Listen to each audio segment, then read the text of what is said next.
So, hi everyone, hi. My name is Maxi Daniel, aka Charlie Mremba. Watu wananiangalia kwa hii nyumba. Wanajifanya ni kama wajuangi na kwanga YouTuber. Anyway, so how watu ni kina. You want to say hi? Come say hi.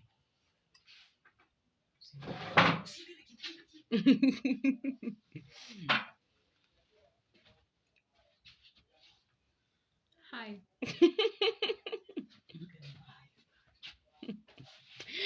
That is my sibling. Anyway, you also want to say hi? You're okay? Anyway, those are my siblings. No, you want to say hi because you've seen your sister say hi. Hi. What kind of hi is that? My people, that was 1 minute of your life that has been successfully wasted. All right, so I have a story. I'm here to tell you a story. No, lately I've been telling very nice stories, exciting stories. No, I'm just checking my hair to see if I need a new haircut. Anyway, so I have a story about me when I was in high school. Eh, so this is me in Form 3. This is me in Form 3. I think Form 3 is the first time in my life I ever celebrated my birthday. I was turning 16. I was turning 17. I was turning 17. Oh my god, I'm old. I was turning 17. So while I was turning 17, that was the first time I actually had my birthday, my birthday party. Was it really? Mama alianza kuwa mgonjwa lini? Si 2011. Yeah, alipatanga stroke 2011. Stroke class 1. Mama alipata stroke akiwa na boli ya Eli. 2011 Boli ya Eli ilianza kukua 2011, ikazaliwa 2012 mwezi wa 7. Wewe ulikuwa class 1, hata ujuagi story. Hata mimi nakuchanua.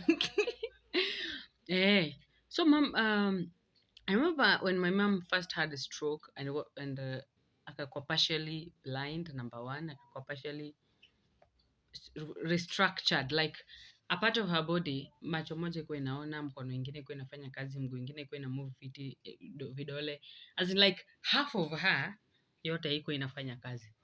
I remember being very frustrated because I was like, what the hell, hizi ni magonjwa gani hizi? These are rich people issues, man.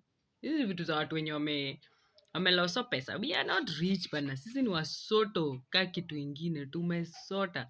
Sisi tumesota aje, but we weren't as rich. We were managing, you know. So I was like, hey, hizi ni nini sasa surely. Anyway, so come 2012, my brother is being born and my mom somehow still has these very intense ulcers. Very intense, very, very intense ulcers. And akunywe majani, sijui akule nini.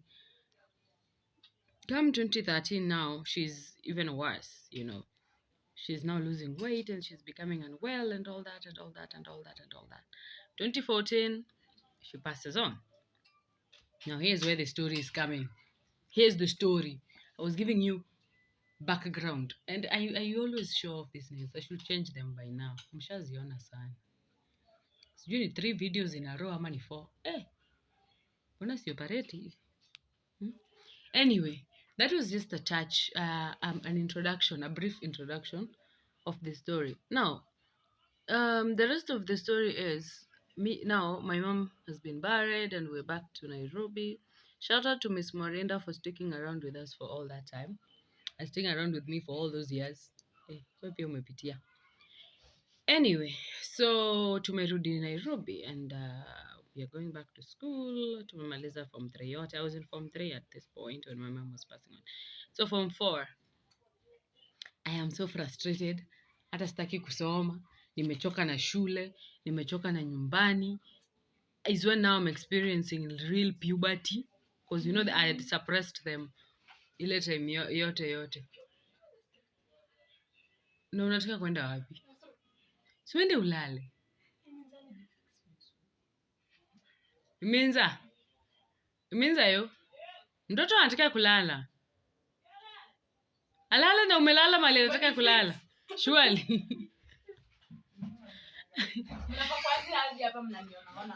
Anyway, so back to the story. Sorry, ukishakuwa adult, ukishakuwa parent, ukishakuwa the older sibling, ambia watu wacheke polepole. Furaha ni right yao, lakini wacheke polepole. Anyway, so sisi ndio hao tumefanya nini?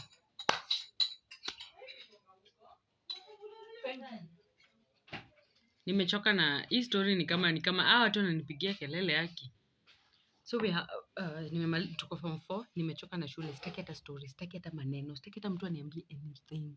Nataka tu watu wanyamaze, mtu asiniongeleshe. Boom. You know what happens? My body remembers that I'm supposed to menstruate after I've cleared all the sanitary towels that my mom had bought me. My mom had bought me. And the little ones that my dad was bringing through. So now it's my time to ask for sanitary towels from my stepmom, my then stepmom. I don't even know what is going on. But anyway, so I asked one morning for sanitary towels, and this lady outrightly just told me, Sina. This is in the morning. I've worn my skirt. Shout out to Mwangaza Secondary. I've worn my skirt, my shirt, my tie, and watu tulikuwa nao Mwango, mnajua venye nilikuwa nafunga tie. Nimenyonga tai na ngoja kwenda shule. Then namuuliza, niaje nisaidie pads. And this lady just went straight ahead and told me, Sina. And I knew she had the sanitary towels in the house. I knew I had seen them when she had gone for shopping. But I said, sawa. So I went to school. I took some tissues, folded them together, nika kwa panty, nikaenda. Kwenda, kufika shule, these tissues were doing that thing. Hiyo shikana. You know? So I'm like, what do I do? So I pretended. I lied to my classmates because I went to them individually, watu kama watano. I said, niaje nimeanza kunyesha na sina pad, nisaidie pad. And I remember Kemunto, these days her name is Amy Kemi, a very good writer, went ahead and gave me around 3 pieces. And then another friend called, by then, she was my friend. Alikuwa anaitwa aje? Namuona topo wa kichwa wangu. She also gave me around 3 pieces. That was 6. Hivo. And trust you me, I survived on kupatiwa pads pieces without people ever knowing that I could not afford it on my own. That sikupewa. Because trust you me, after niliambiwa hakuna na iko, I felt so bad that I didn't ever want to ask for them again. I was like, what if niitishe ninyimwe for the rest of my days? And at that time, my dad was on and off. Our relationship was struggling. He was all over. Anyway, so one time, I went to school and I didn't have pads and sikuwa nataka kuomba anymore. So I went to my maths teacher, that lady. And she just went ahead and made sure that I had pads for the rest of my days in high school.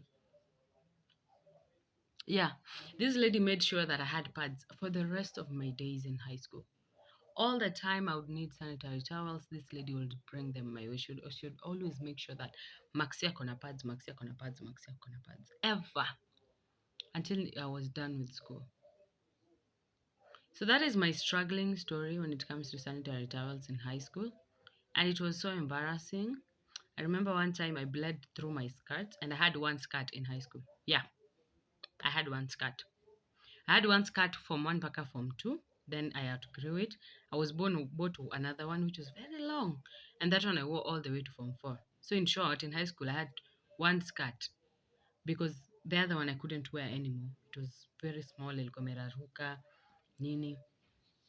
Shirts, I would survive on mtumba shirts. Luckily, our school was just starting up and we didn't like really need a badge per se kwa shati. We didn't. We only needed a badge kwa sweater. And of course, also had one sweater all through. primary school, or through high school.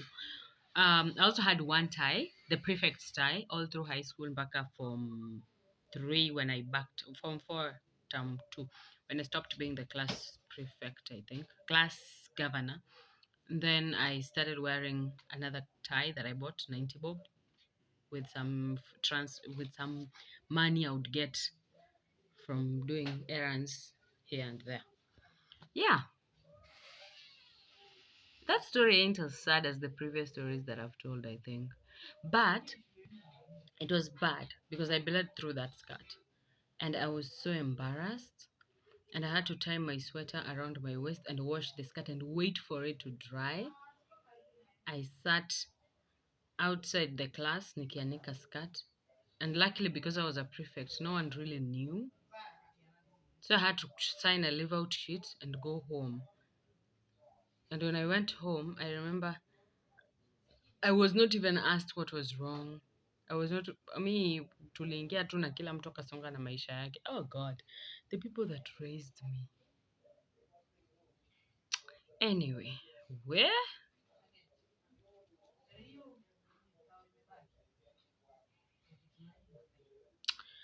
Anyway, so that's it. That is my story for today. I think I'm getting sad.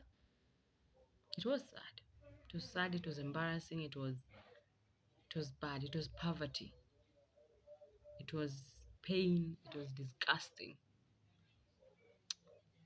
But anyway, thank you so much for listening to this story. I'll tell you more stories to come. My stories are majorly based on terrible family members. I haven't really experienced bad friends. I have, but not as much as terrible family members. So you take care of yourself. In case you'd like me to tell a story on a certain topic of something that I've experienced, just tell me on the comment section, and I will definitely tell you that story. Meanwhile, have you subscribed? Is it your first time here? Have you? Okay. Now press that button that inakaa hivi. Good. Very good. Now go ahead and share this. Share this story and let's enjoy together. Sorry. Let's enjoy together. Meanwhile, remember, you're amazing, you're wonderful, and no one should ever pull you down just because of either your gender or whatever you are. Meanwhile, I'm going to my nail person to go and fix my nails so that we don't show you the same color over and over. Bye bye. Mwah.